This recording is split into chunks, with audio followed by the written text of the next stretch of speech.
দেখি দেখি ভাই এই জায়গা কি হয়েছে? আল্লাহ কায় মারা গেল ভাই?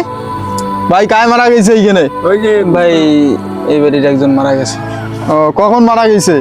গত পরশু মারা গেছে। গত পরশু মারা গেছে? জি। এখনো আমরা জানাজা দেন নাই? ভাই ওনার দুই ছেলে আমেরিকায় থাকে তো, হুম। তো ওরা আসতেছে, ঢাকায় আসছে। হ্যাঁ। হ্যাঁ, আসলে এই জানাজার কার্যক্রম শুরু হবে। কখন জানাজা হইবে ভাই?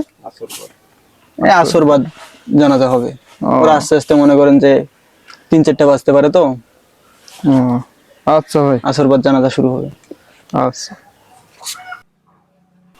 আসসালামু আলাইকুম রহমতুল্লাহ।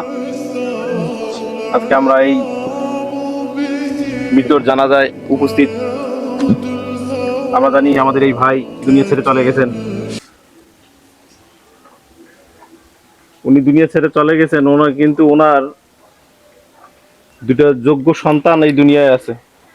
দুজনেই আমেরিকান প্রবাসী, একজন বিশিষ্ট ডাক্তার এবং গবেষক, আর একজন বিশ্ববিদ্যালয়ের শিক্ষক।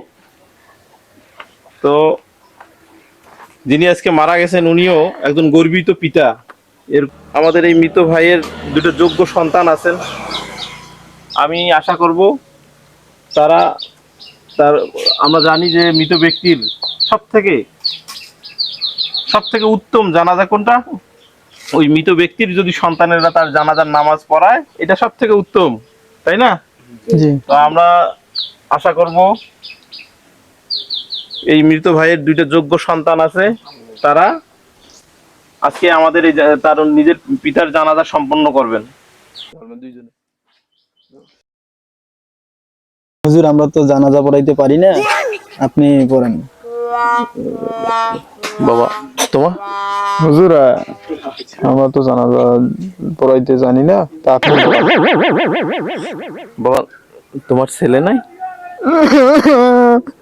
হুজুর কি আর বলবো, আমার একটা ছেলে আপনি একটা খ্রিস্টান মেয়েকে বিয়ে করছে। পরিবারের দায়িত্ব হইলে কোনো কিছু বোঝে না হুজুর।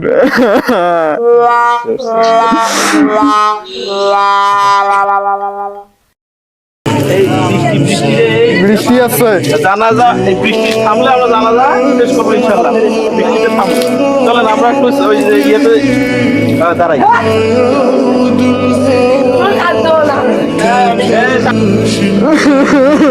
হুজুর আমার বাবার কপালটা এমন খারাপ, আজকে জানাজার দিনও বৃষ্টি হচ্ছে।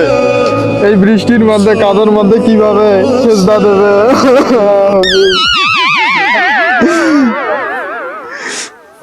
ঠিক আছে ঠিক আছে ঠিক আছে, সমস্যা নাই। বৃষ্টি থামলে আমরা জানাজা পড়বো।